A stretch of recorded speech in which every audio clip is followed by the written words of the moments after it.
ያስጨንቀኛል እግዚአብሔርን ይዤ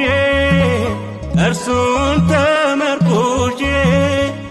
የሰማይን ወፎች መግቦ ሚያበላ እኔን አይተወኝም ልጁን እንድዋዛ ምን ያስጨንቀኛል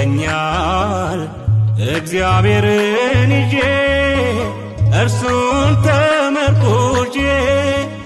የሰማይን ወፎች መግቦ ሚያበላ እኔን አይተወኝም ልጁን እንድዋዛ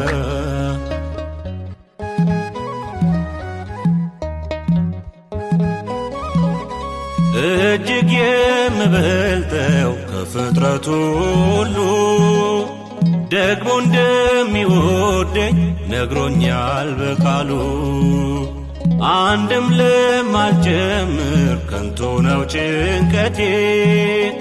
የሚያኖረኝ እርሱ የሰማይ አባቴ ይከፈታል አንኳኩ ይሰጣችኋል ጠይቁ በአንዳች ነገር አትጨነቁ